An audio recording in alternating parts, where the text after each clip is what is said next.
Thank you so much for joining us today for this event. We're really excited to be talking about this very important issue, and we're really delighted with how much interest there was in learning about archiving records, what resources are out there, and what you can do to kind of help us preserve all the amazing data that is out there. We have a wonderful group of folks today, including some wonderful last minute additions to kind of talk about their various projects. So we're going to give folks just about a minute to kind of filter in. We had really strong interest. This is being recorded. If you don't want to be recorded, just don't put anything in the chat. But we're going to also share this recording afterwards. We had a lot of people who couldn't make it, but we're very interested in this as well. So we want to open up participation as widely as possible. We have a document where we are going to be taking and sharing notes. If you want to add some questions there, we will try to get back to them. That document might be under heavy load. So if it's not working for you, feel free to use the Q&A button. We'll try to get to as many questions as we have, but we have a lot of material to get to. So we're looking forward to finding ways to continue following up on this conversation as we move forward. We're also going to make sure to capture any links, key resources in that Google Doc. So you don't have to worry about jotting things down or trying to kind of grab URLs off of slides if there's something of interest. We'll try to make sure we capture everything on this Google Doc for beyond this meeting. Great. So thank you again to everybody for joining us. I'm Michael Morrissey. I'm the co-founder and CEO of MuckRock. We're a government transparency nonprofit founded in 2010. We actually just had our 15th anniversary last week. And we help people file, track, and share public records requests, as well as archive really important documents through services like Document Cloud. We've helped get millions and millions of pages of important records out of the government and into the hands of the public. But we've also collaborated with a number of the groups here today on efforts to kind of find ways to make that more accessible and permanently stored and available to a wide range of people. One of the things we really believe in is transparency, but also helping people understand what's in that information. And we'll talk a little bit more about that later. Today, we're joined by 4 really amazing other projects that are out there, archiving key data sets, helping make them accessible, coordinating efforts in terms of making sure that we're really trying to capture as much important information that's out there and keeping it available for the long term. So I'm going to hand it over to kick off today to Mark Graham, the director of the Wayback machine at the Internet Archive, to talk a little bit about sort of what he's been doing and the Internet Archive's been doing in terms of preserving really important records and how you can access them. Mark. Excellent. Great. Thanks a lot, Michael. And really happy to be here and to share a little bit of the work of the Internet Archive and others involved in a project called the End of Term Archive. My name is Mark Graham. As noted, I am the director of the Wayback machine here at the Internet Archive based in San Francisco. So a little bit of an origin story. About 28 years ago, a guy named Brewster Kahle decided to press record on this new emergent medium called the web. And he had started an organization called the Internet Archive with a mission of universal access to all knowledge. The staff and collaborators of the Internet Archive have been working toward that mission and getting better at archiving more of the web every single day since then. And in recent times, we add more than a billion URLs to the Wayback machine. These are URLs are related to web pages and PDF files and all the rest that we gather from the public web worldwide. And about, I guess in 2024 initially, and 2004, and then more formally in 2008, we teamed up with a number of other organizations, including the Library of Congress, the National Archives Records Administration, U.S. Government Publishing Office, and others, on a project called the End of Term Archive, where we do deep dives of U.S. government web-based materials before and after presidential elections. And we've been doing that every 4 years ever since. Most recently is the 2024-2025 edition of this project. We did a pretty deep dive before the election, after the election, and then we're involved in phase three right now, which is a post-inauguration effort. To date, we've gathered more than 700 terabytes of material. And this is all publicly available from the Wayback machine. In addition, we traditionally move this material into AWS, Amazon Web Services, and also to the Filecoin network. This time around, the Coalition of the Willing has expanded a bit, and it includes the Common Crawl Foundation and the Library Innovation Lab at Harvard. We're going to be hearing from Jack about some related efforts also there. The effort also includes Stanford Libraries, the University of North Texas, and EDGI, Environmental and Data Governance Initiative. I should note that EDGI traditionally has played a role of kind of going after the fact, looking at what has been archived and gathered, and contextualizing the material, in part helping to identify what might have been deleted or changed from one administration to the next.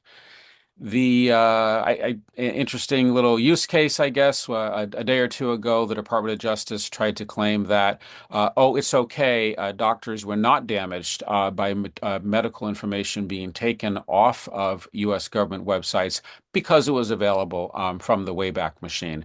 And the judge said we are not persuaded. While it was a great validation of the work that we do, we are a cheap substitute, and we far prefer to see the material continue to be available from the websites that it's initially published from. In the Google Sheet that has been shared here by Michael, there are some links.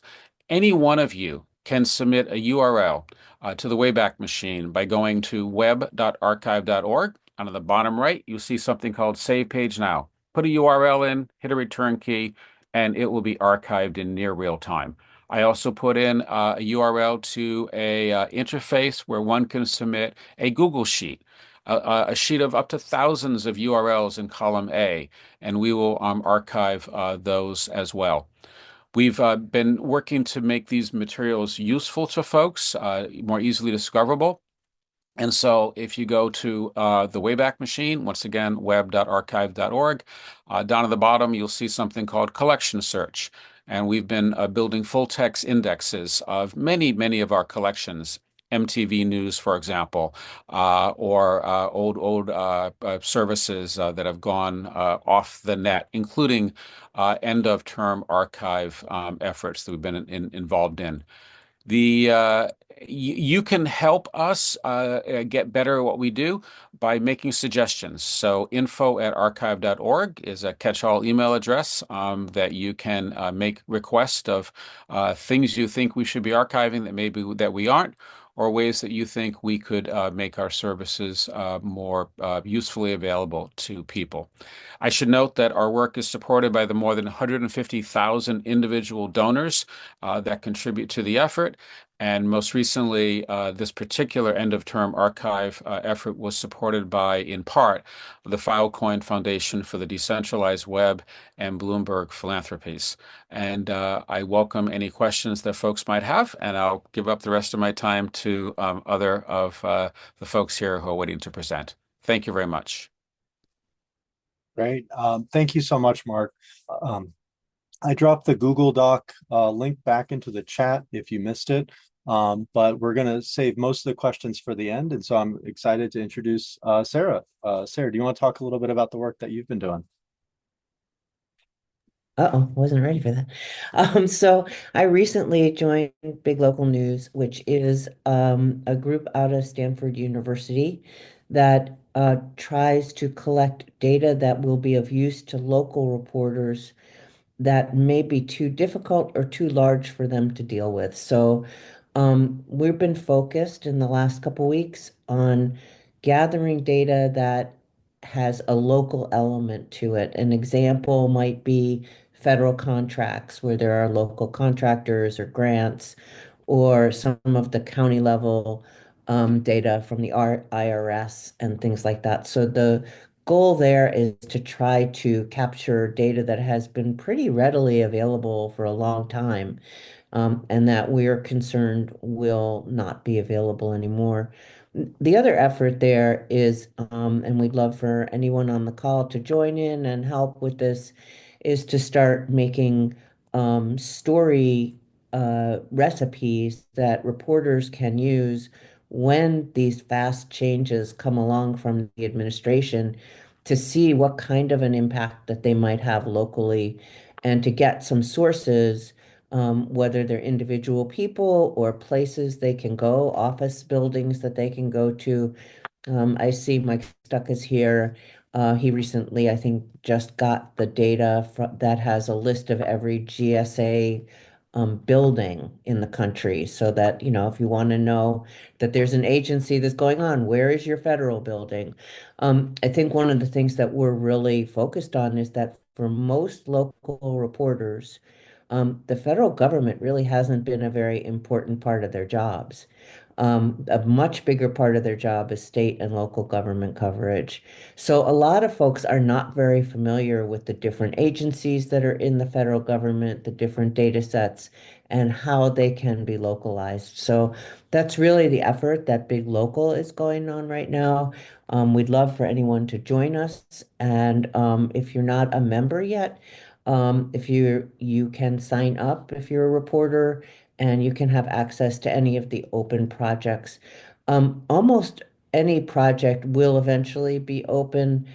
Sometimes they're not, like I'm working on one right now that's not open because it's just not done. But usually well, generally if it's public data, there's no reason for it not to be an open project. So you can go on right now and take a look at what's available. I know Cheryl gave this effort is led by Cheryl Phillips out of Stanford, but she gave me a list of some of the things that have already been done. For instance, the Federal Storm Events Database, the Federal Audit Clearinghouse Database, some data from EPA, CDC, Foreign Assistance, USA Spending is what I'm working on. Office of Personnel Management, employment data, which only goes to the state level, but it's still useful, and things like that. So we're working on those, and we'd love for anybody to join in.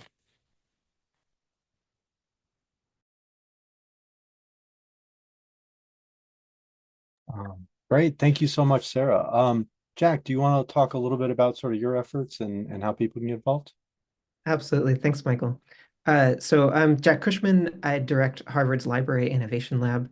We're a group of software engineers, lawyers, librarians, designers working out of the Harvard Law Library. And for us, as a long-standing institution, this is less about the emergency of the moment and more about looking at how the things that we're losing now fit into the things that we've been losing all along, and how we think about preserving our cultural record.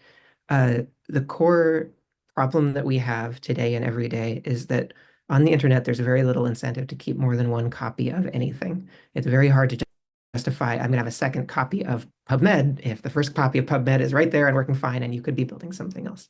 And it's not just even government data. There are lots of YouTube videos that only exist as YouTube videos. There are lots of news articles that only exist as a news article behind a paywall. And if a policy changes, or there's a cyber attack, or there's an accident, it is so easy for that cultural record to vanish as the ice gets thinner and thinner, as there are fewer and fewer copies of things that we depend on. That's the core moment that we're here to meet. And certainly there are current events that are relevant, but it is not purely a matter of current events. It is a matter of the society we live in overall being on thinner ice, having a fabric for cultural memory that has gotten ragged. So I started working with the End of Term Archive in 2024 to understand what they were doing and what they were getting, because that is such an essential effort, and what might be missed by the existing strategies that we have, what else we could layer on to make that ice thicker. And the part that we really ended up focusing on was data. So if you're doing a web crawl and you're clicking from link to link, you're going to get everything that you can reach by clicking from link to link, everything that Google can find using its search crawlers are the same things that you're going to get if you're doing a large scale archive. You're not going to get things where you have to render some JavaScript and then click a button and then load a link. You're not going to get things where you have to type something into a form and run a search and then click all of the things. By default, a generic crawl won't get those. Um, and true, sometimes you can go back and find, oh, you know what, there was 100,000 links that are shown in the search. We could index all of those. And at best, what you end up with is there's data, but it's spread out through an archive. And it's on 100,000 different pages. If you're a data journalist, if you're a scholar, if you're someone whose understanding of the world and the work that you do uh, depends on uh, having access to that raw data, being able to load in that spreadsheet, do your analysis, understand where the world is going, is easy for those data sets not to be captured by our current ways of doing these crawls. And as I looked at that, I really started to be shocked at just how much we depend on access to data. Um, I've been taken by this image that as long as we've had governments, they've been building these big data sources for us that help us all guide and orient and steer. Um, a classic thing that a government does for you is to build a lighthouse by the harbor so that when you're sailing in, you don't crash your ship and lose your goods and your lives. Uh, and what happens is the city gets together and builds a lighthouse because it's not in anyone's interest for the ship to crash. In the modern day, we have GPS, and you put up one satellite and it sends down a signal, and everyone knows where they're going. It doesn't tell you where to go, it lets you choose. But if you don't know where you are, you can't choose. And as I started collecting data, I saw that it was everything that you need to be able to choose where you're going to go, uh, which jobs are growing and shrinking, and which cities are growing and shrinking, and how is your air quality changing? How are your schools changing? And whatever you can imagine about your life, there's data that lets you see what's happening so you can make choices. So our project is about how do we get that on a firm footing where there is not the risk for so many reasons that it can be lost, so that you as journalists can't do your job, so that everyone who needs it can do their jobs. The way that we're starting is with large scale collections of collections. So we've just released a collection of every data set that's linked by data.gov as a first pass at we can write code to go into that API, find those 311,000 collections, make snapshots of each of them. And a big part of our focus is on adding provenance to that, making sure that it doesn't just give you a copy, but it proves who made it and it proves when it was made so that if you make archives of it, if you have a copy of our copy, you'll be able to show, no, this is still the one that came from the Harvard Law Library. Uh, and then part two is to make sure it's easy to copy. So for us, we're working with a group called Source Cooperative, which offers space for nonprofit data efforts. We have our primary copy on there, but also we have instructions about how to make your own. So our first collection is 16 terabytes, much smaller than Mark's. We're filling in the gaps. Uh, but if you want those 16 terabytes, you can make a copy of it with one line. And we're working with individual groups who want to stand up and say, we want to make sure we have a copy. But beyond that, anyone can have a copy. So that's where we stand today. We're working on kind of what are those next collections of collections, those big data crawls that will help to establish this thicker ice. I think the next one will be a collection of every GitHub source code repository that a federal agency has published, along with the issues and discussions and information around it. We are looking at PubMed. We are looking at the issue of data where you do have to log in somehow, where you maybe have to say, I'm an academic researcher, or, I agree not to hold the government liable if this is inaccurate. Not like, oh, this is confidential. We don't want anything confidential. We want public data. But where there's an issue with crawling and you have to work with individuals on how access is going to work. So those are the kind of things that we're thinking about. And in terms of how to get involved, our work at the lab is going to be pretty deeply technical. It's going to be what tools can we make that will expand what you're able to archive. So we'd most love to talk with folks who are thinking, this problem is just waiting for someone to write a tool that solves this class of problems. We would love to collaborate on that. We also we love to hear when people are saying, you know what, there's this one page that is really critical that someone needs. But frankly, we've been struggling as a small lab to cope with that kind of inbound, like everything that the government makes is valuable to someone. What do we do about all of it? So that's where I'm really excited that the rest of the library community is really coming out in force these days. And so I'm looking forward to hearing from Lynda about how all of that is playing out. And happy to answer more questions about the Library Innovation Lab as we go along. Thank you, Jack. And that does tee up Lynda. So Lynda, do you want to talk about your efforts and how people can get involved?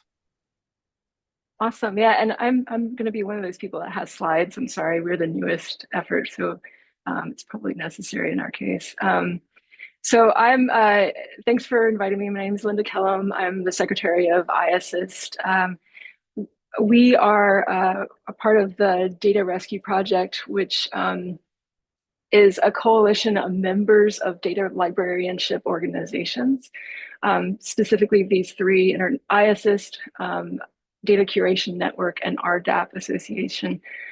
We have our organizations are have different purposes, but we have heavily overlapping membership and interests. And for instance, I'm a member of all three of these in different ways. And a few of our members have worked in the past with end of term efforts in the past, and we've also worked in the past with the data rescue movements that happened.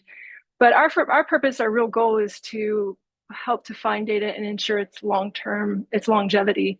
Data sets are special. They have very special needs in some way when it comes to the way that they're archived, the way they're preserved for the long term, and they need to be treated as a package with documentation and with extra metadata. And so something that we're very concerned about is making sure that data sets can be discoverable for the very long term. So when things started happening and we started getting the news about data sets being removed, we were seeing conversations happening across our three groups, but that were very repetitive and the same information being shared, but also sometimes misinformation or parts of information and not enough of the full picture. So what we did was create a Google Doc that some people probably have seen, that was just to try and put as much as we could find together in one place that could be accessible to anybody. It has information on EDGI, on end of term crawl, on Peggy, on Jack and the Harvard Library Innovation Lab, all of these groups and the different kinds of things that were going on. So it was just really a way to capture that in one place and make it accessible for people who are asking in the different corners of the internet that we were. But we also decided to get together and have a meeting, and we met with EDGI and Peggy, which is another group called It's Preserving Electronic Government Information that's been around since 2016. And the focus there is on figuring out ways to make sure from within agencies that they have practices that can help them preserve electronic government information for the long term.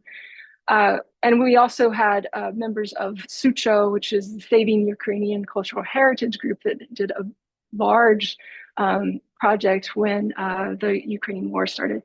So we decided that our goals were really going to be on coordinating across communities, much as to try to serve as a coordinating point across communities to help with communication. And then if we could, do some conservation and curation of data.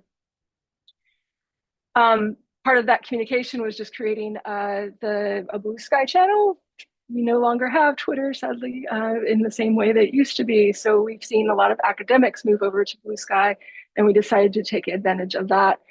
So I can encourage you to follow the Blue Sky channel for information that we'll be putting out.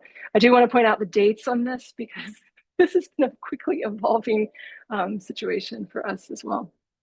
In addition, we started doing a data rescue effort of sorts. We wanted to stay out of the way of the players that were like EDGI does an incredible job with environmental data, and so we wanted to supplement and complement what people were looking for.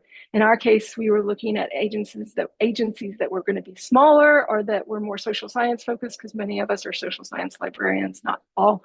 And we wanted to create a workflow for the data to end up in ICPSR or end up in end of term. That was a real focus of our effort, has been to make sure that people are taking the data and not just storing it locally or storing it on their Google Drive, but actually putting it somewhere, giving it over to ICPSR data archive, or to nominating it for end of term crawl.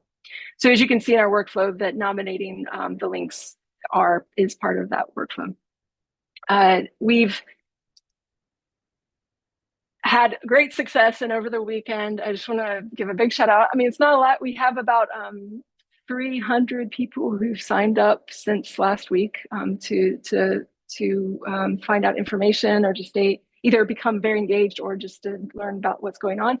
But out of those 300 and so some, about a core group of 30 or 35 people focused on these data sets, and were able over the weekend to put 77 of them in ISPSR, their crowdsourced repository called Data Lumos, which is another place where you can go and look for a lot of the data that's been rescued both in 2017 or around 2017 and after. So if you're looking for particular data sets, we have put a lot of education data sets, IMLS, SAMHSA, and FEMA in there. We've also nominated the National Center for I think it's endangered and missing children. I forget the E in that. Into an end of term crawl, we've nominated it for an end of term crawl, which it was not because it's a quasi governmental institution. Sometimes those get lost in the shuffle. Yesterday, we launched a website that includes a lot of information and ways to get in touch. And if you're interested in helping us with the workflow, feel free to get in touch with that. And then we also launched we took the Google Doc and put that over onto our website so you can go and see all of the efforts that we're doing there. And then yesterday we launched we're calling the Data Rescue Tracker. This was a wonderful effort by Sebastian Maestrovich from Sucho, Samuel Garland, and some others to try to track across the different projects where data is going. And you can nominate, if you have data sets that you have rescued, you can nominate those to this. But the goal is really to understand kind of the lay of the land and understand who has what and where the data might be. The goal is really just to make sure that we understand if there are holes things that are missing, and also where we could find the data in the future.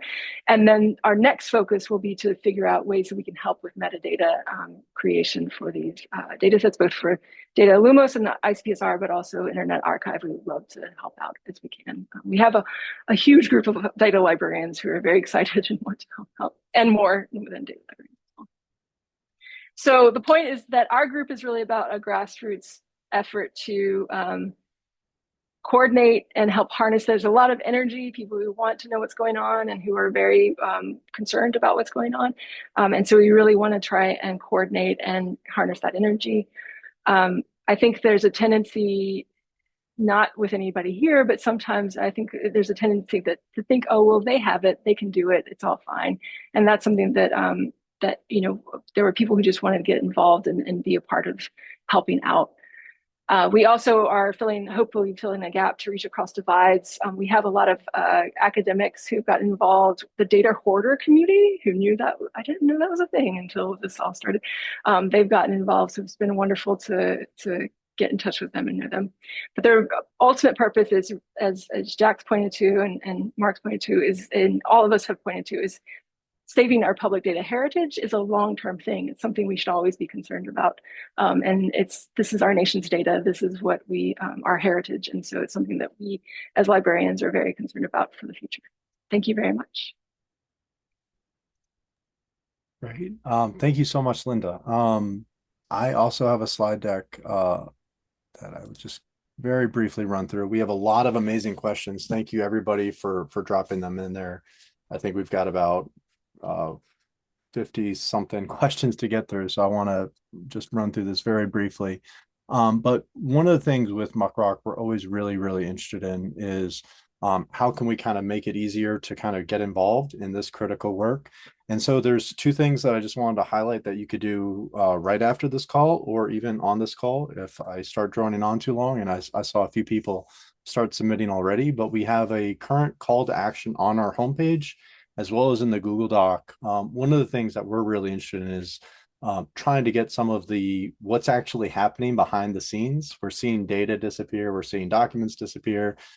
Sometimes that is very normal during a transition. Sometimes that is not business as usual. And so I think one of the things that we're working with our community to do is identify data sets that are important to people, and then filing public records and Freedom of Information Act requests to see, are they still being maintained earlier and they're just no longer public? Is there a process to kind of bring those data sets back? What is the justification for some of these removals? And kind of see if we can kind of get the other side. And so if you go to our homepage or the Google Doc, and you're particularly interested in sort of why one data set might be gone, you can suggest a request. Our team will help file it. You can do this publicly or privately. All the requests will be public so you can follow along, and hopefully we can get some really interesting results from there. The other thing, recently, Mark also mentioned previously the Filecoin Foundation for the Decentralized Web. They've also supported our work for a number of years as we try to figure out how can we build more resilient hosting and storage. And so kind of preparing for a moment when data was kind of going through a very influx state, as we're seeing now. And so one of the things that we've built up is tools to kind of help monitor and archive data, not just on MuckRock servers, but also kind of distributing that in a wide range of places so that we can make sure that there are many copies of our most critical data. One of the tools we've built out of that collaboration is a tool called Klaxon, originally developed at the Marshall Project in Newsroom. We've been working with them to kind of reinvent that. So if you register for a free MuckRock account, you can use Klaxon via Document Cloud. There's a link also in the notes to kind of get started. And what it'll let you do is monitor a web page for changes. And then if there are tweaks on that web page, it will send you an email alert about what has changed. And so if you're trying to monitor a bunch of data sets to see, are things being added, things being removed, you can know. And then the other great thing is it then archives each snapshot of that, both with our friends at the Internet Archive, as well as in a variety of other places through our partnership with the Filecoin Foundation for the Decentralized Web. So making many copies of things and trying to do that in a simple, accessible way. We also recently merged with a project called the Data Liberation Project. That is a grassroots effort to kind of obtain, analyze, document, and then publish data sets of public importance. And so we've been very busy there, kind of identifying data sets that are really important for a wide range of reasons. So if you're interested in kind of helping document and kind of make sure that people, once we get this data or once we've archived this data, we actually know how to use it, which can be at least half the battle. That's another project that is looking to kind of partner. We have a number of volunteer data scientists, journalists, and other people who are really interested in this information. And so there's a wide variety of ways to get involved. You can either do data analysis, you can help us write up documentation, or you can just suggest a data set that you're aware of that might be worth requesting through the Freedom of Information Act. And we, MuckRock itself is kind of a nonprofit that does a wide range of projects, and we're looking to kind of support and get the word out about really wonderful things. We can help with tools, technology, and a network of really amazing people who also care about transparency. If you want to get in touch with us, we're at news@muckrock.com, or we have a FOIA Slack where people come in, share data set ideas, talk through things. Feel free to join us there at muckrock.com/Slack. So we have a lot of wonderful questions. So I'm going to try to parse through as many of these as we can. And I'm going to be looking at both the Q&A in Zoom as well as our Google Doc. And we will do our best to kind of get as many of these answers captured in the Google Doc after the session, hopefully when things have calmed a bit down. So the first question, I'll throw these out there, and if anybody wants to jump in, some of them are directed, some of them are not, but whoever wants to answer would be great. So somebody was curious how folks are assessing sort of the threat or sort of at-riskness of various data sets in terms of how to prioritize preservations efforts. And so that's something that I'm curious how people think about sort of which data sets we most need to focus preservation efforts on, if anybody's been thinking about that.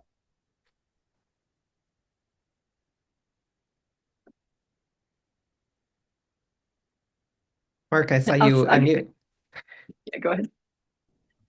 I was going to say, Jack, you've been working mostly on the data sets. I mean, if you want to start more broadly speaking, we're paying attention, like just like everyone here on this call is to what's happening in the world, right? So, we're sharing among ourselves what we think might be most at risk. The other thing is, honestly, we don't have a crystal ball. We don't know necessarily, so we're casting lots of nets and we're casting them very wide. And we're not really making assumptions that anything is necessarily safe for any one of a number of reasons. I want to also note that just because material it isn't available right now, that doesn't mean that it won't come back. Doesn't mean that it doesn't mean it's not even still available on the web. It may have been moved. For example, in the whitehouse.gov, the material from the Biden White House version of the White House is like Biden archive or bidenwhitehouse.archive.gov, I think is where it is. So a lot of material has been moved around. Also, while entire websites have gone offline in the last few weeks, and web pages too, thousands of web pages. In addition, portions of web pages have deleted. There may be a whole paragraph on a given web page that was there yesterday and isn't there today. I also want to know we're not just talking about U.S. government material, but corporate and nonprofit and other websites are doing self-censoring, or they're doing censoring. Censoring is a strong word, but they're removing material that they think may cause them to keep in alignment with U.S. law or expectations for contracts, etc. If you go to the Disney website, for example, there are sections on DEI have been removed in the last few days, etc. So we're paying attention to what's going on in the news. We're trying to prioritize things based upon our ability to archive material, where frankly, there's not a significant or a material limit to what we think we can archive. So we are trying to get not everything, but a lot of material. And so I spend way less time thinking about what not to get than what more we can possibly get, where everything is a goal to work toward. Great. A few people had questions about census data specifically. I'm curious if anybody's been looking at ACS data or other census data, or kind of things to kind of flag for folks. I know a lot of journalists and also non-journalists are really relying on census data in a wide range of ways. Well, I can talk to that a little bit because there are a lot of efforts that were already out there trying to make ACS data and census data more usable. So there's censusreporter.org, there's IPPMS, the huge project, I think it's out of the University of Minnesota. And so those have been archived pretty regularly and pretty quickly. So I guess that was one where using them, learning how to use them is super important during all of this. But I do feel like that those are already done pretty well. I don't know if anybody else here has a different thought on that. Yeah, I would say that I know IPPM's put out which is a fantastic resource if anybody's used Yeah, it. if you But haven't, IPPM's is, yeah, I'll put it in chat. I'll put a link in chat. yeah, they did put out an announcement to the listserv saying that they would have some news coming about what they were doing. There's also there are commercial services that have Simply Analytics, Policy Map, and Social Explorer all have that kind of data. Some of it is free, I think, in Social Explorer. The challenge is, it does require some subscription for most of those sources, but there are other alternative sources for a lot of the census ACS data. The historical census and ACS data, that is a question. This actually kind of follows up on a lot of what when Lynda talked about, but somebody said, I've seen several indexes of what's been collected so far. What's the best way to figure out a niche to help collect more in, and or to assist someone who's already working in a niche? I think a lot of people are worried about, I think, like you said, if somebody else maybe is already doing this, but they do want to contribute, what's the best way for people to kind of get involved? I mean, we are in close contact. Our group has, people in close contacts with a lot of the different groups that are doing this. If you could get in touch with us, one of the tools on the website is a nomination tool, and you can also look and see what we've already done. So I would take a look at that. It's an ongoing thing. We just released it yesterday, and we're still putting data into it. But feel free to reach out to us, and if we know of somebody working in some area, we can connect. Let you know that that's that it's been covered, or put you in connection with someone who could help you more, or who has ideas of other places to look. Somebody asked about data sets that are not available to the, is there any way to kind of preserve data sets that are not available to the general public? There are a lot of data sets of federal research where there's a version of the data available to the public with some values masked to preserve participant privacy, and another version that contains all the values that is given out to only partners who agree to kind of keep that private, sometimes under an IRB approval. I'm wondering if anybody, Jack, you kind of mentioned a little bit about sort of things that are kind of behind some kind of shield, but data sets that are important but not fully public. Has anybody been kind of grappling with that or thinking about that? I think people are grappling with it, and it's premature to have answers, but it is a question that's becoming pressing. And I think, again, as the Library Innovation Lab, we're trying to bring library principles to where they're needed. I think that libraries do have a long practice of keeping dark archives where you have materials that are needed but also cannot be fully released. And any library, like our library collected Scalia's papers, and we have things that are like 50 years after this cousin dies, then you can release this subset of papers to people. I think some of that infrastructure may turn out to be useful for other kinds of sensitive, but again, not national security sensitive, but just like needs to be treated appropriately kind of data. Um, I think that'll take longer for people to get comfortable with, because you end up needing to, work with counsel, make sure that you're doing things that are completely appropriate with that kind of thing, compared to this is just public. Of course, we can make a public copy of it. I do think it's really important. I think it'll just be a longer track before we have good answers there. I would say that the ICPSR has, I mean, that's an institution that has that track record of working with restricted access data. And so we have had some researchers offer to give us that kind of data, and we've had to say, no, this is in violation of your, please do not share this, be in violation of your data use agreement. So if you are in a situation like that, talk to ICPSR, but they also have mechanisms, pre-existing mechanisms for protecting restricted access data. Some of these data sets may be in ICPSR. So I would communicate with them about if you have questions like that. If I can just But add, it is a big problem, yeah, for sure. if I can just add something, I think the bigger problem there is not so much that the data sets disappear, but that the people who approve people to use the data sets disappear. And the agencies that are there to be the gatekeepers disappear, or that the people who are running it just say no to everybody.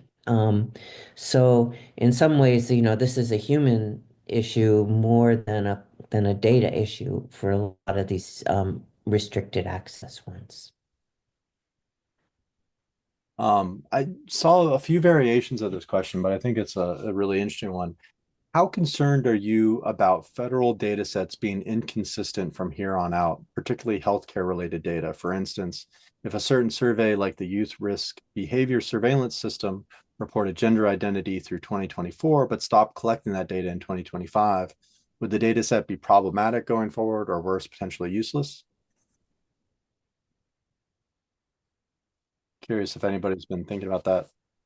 I can answer that from a historical perspective. I mean, we've seen this with the census, where questions have changed over time. It's not unusual for that to happen to some degree. I don't think it necessarily means that the data is useless, if the data is different, right? It's not, you can't compare the same thing, and that's what's lost, is that comparison over time. Yeah, it's the But same thing that happens with race categories in the census. As they become meaningless or meaningful, they change, and or even geography changes. So I think that researchers are pretty used to the idea that these things are going to change. We usually don't see them going backwards, but there's no reason not to be able to use it. I'm inclined to throw the question back to the audience, since I know we have many journalists in the crowd. Uh, I think as a library person, there's nothing I can do about the future being different from the past. I can show you what it was. I can show you what it is now. Interpretation is not my job. Uh, but in the same way that there is a vulnerability to only having one copy of something, there's a vulnerability to relying on one data gathering source. So a lot of the health data that we have is not data created by the federal government. It's that they're the ones who did the work of calling up a bunch of folks and writing it down. And I think one thing that will be in front of the community, different people mostly than on this call, will be, what do you see that would add resilience in terms of data gathering approaches? And I think there may be some opportunities that open up for news gathering organizations, new approaches to news that are about gathering data from different sources that offers a different perspective on the things that are happening.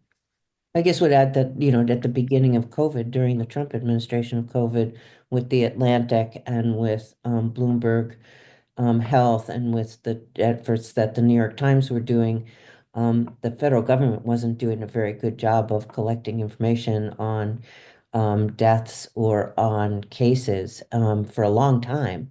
So uh, when we saw that it is possible when something is really big, that there are a number of places that can come together to do that.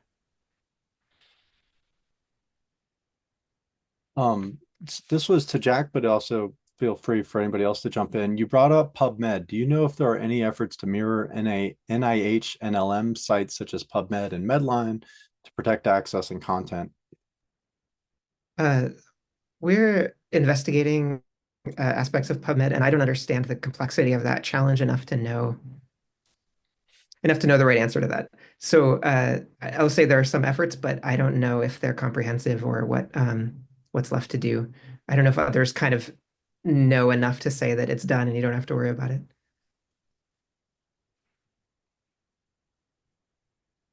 We saw a few variations of this, but I like this question. What can we do? Is there anything we can do to secure or safeguard future data collection at these agencies? I'm fearful of adding the line up until 2024, the last year that this data was collected, in stories to come. I'm curious, sort of, if this data is not being made public, I mean, do you think that it's likely to be collected in many cases? And I know that's a one size fits all question for a very wide range of data and agencies. But any thoughts in terms of sort of, are we likely to see a lot fewer data sets being collected going forward? And any thoughts in terms of what journalists, researchers can do to kind of push for continued collection?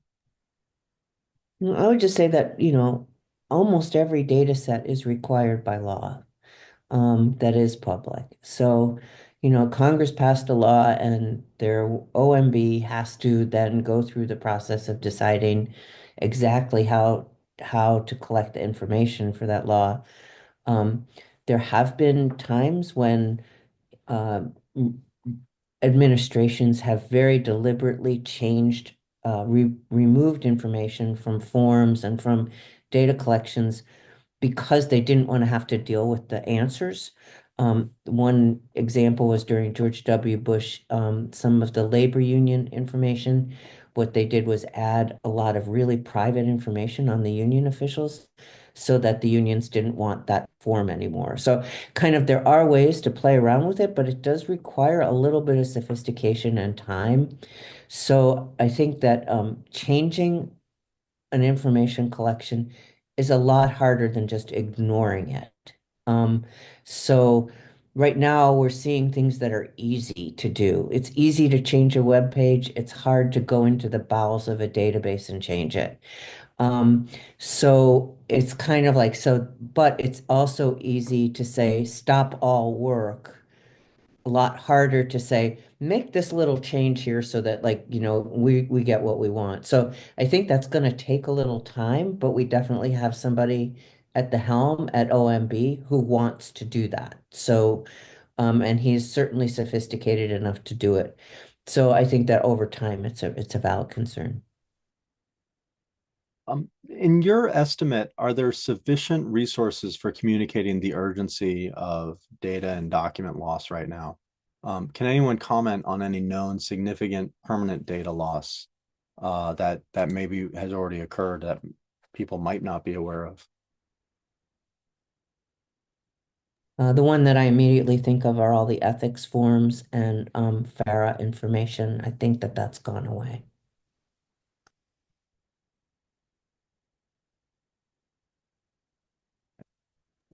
When you say gone away, you mean not available from government websites anymore, or do you Right, mean they're not. I think that they took down the FARA site. right? For anyone who doesn't know what that is, it's the foreign Sure. something. It's the thing that monitors for foreign corruption, which they've just made legal. So I believe that that site came down, and that they have fired the White House Right. ethics person, so they are not making ethics statements. We don't even know if they're filling them out, Got but it. they're not Got it. making them public. But I think my question was, do you have reason to believe that none of us here have been able to archive and make that material available before it was removed from the public web by the government? I think that that was pretty well archived. Oh, okay. Okay. The ethics forms are a little harder because you always had to write and ask for them. They were never posted, but a lot of places have them, and I wouldn't doubt that they would make them public. Got it. One I know, the question we've had about is about USAID. I mean, that's the big one. We know that IPMS has some of that for the DHS, but whether or not the rest of the data has been somebody has that, we haven't been able to At Big discover. Local News, we do have an archive of the foreign assistance data in case anybody. Right. I do want to note that so the archives of the Wayback Machine, the close to 100 petabyte of material we've been archiving for decades, is generally available from the thin straw of the Wayback Machine. So you can play back an individual web page. The material from the end of term archive, however, in addition to playbackable at a URL level, is also available for bulk download. So the underlying work files, WARC files, the hundreds of terabytes of material that I mentioned earlier this last time around, can be downloaded from archive.org. And I also noted that we are sharing copies of this material with AWS as part of their free nonprofit open data program, and also through the Filecoin network. So these are additional ways. We're not relying upon these other ways. These are additional ways that this material is available for access and can be bulk downloaded for ongoing research and analysis. Curious if folks' thoughts on this question. What are the best practices for reporters using archived data sets? Should we note when the data set was archived and where it was downloaded? What are the best practice for making sure that reporters are transparent with their readers while keeping trust in that the data is legit? Any thoughts in terms of sort of best practices for? Yeah, I totally agree with that. I mean, they already said exactly what it is, but one of the things that I would encourage local or any reporters to do is to really keep a log of exactly where did you get it, make a screenshot and send it to the Internet Archive the exact way it looked on the web the moment you downloaded it. Um, Make sure to get any documentation that will go with it because that's going to disappear if the data disappears, and make sure that then you are really careful about documenting exactly what you did with it. It's virtually useless to anybody in news if if it's not, if there's no way to get to the provenance of it and there's no way to trust exactly who did it and what did it look like. So you can't use it and nobody else can use it if you just kind of download it and stick it on your hard drive and then come back to it in 6 months. Yeah, I want to underscore that. It also, we have a slogan around here. If you see something, save something. Just go to web.archive.org, put the URL into the save page. Now, for example, there was a time, I think last week, where for a few minutes, there was a report up about a correlation between, was it cows and bird flu? I think it was. And it was up for a little while, and then it was taken down. To the best of my knowledge, I've not seen an archive of that particular report of that particular web page. If someone had just gone to web.archive.org enter the URL, hit a return key, we would have had an archive of it. So you, everyone here, may be the one person who decides to take the time to archive something, and then it'll be available for others on an ongoing basis. And I'll just briefly plug archive. The archive.org has an amazing browser toolbar that I was I going to ask if that's still around. Yeah. use it constantly, even on my own stuff, because Oh I'll yeah. tweak things and then forget. Available for Brave, Edge, Safari, Chrome, etc. Yeah. And then you don't even have to go there and do it. You just hit a button. Yeah. You don't even have to hit a button. We've got a mode which, if you want to enable it, it'll archive everything that you're going to automatically. It's like a self-archiving mode, but you have to enable it for privacy reasons. Another question that came in, my concern is not only with the underlying data disappearing, but how easy it is to use it. The Department of Energy took down their low income energy affordability tool off their website. Somebody found that the Excel spreadsheets that powered that tool are still available, but the tool itself so the data is still technically there, just not nearly as useful.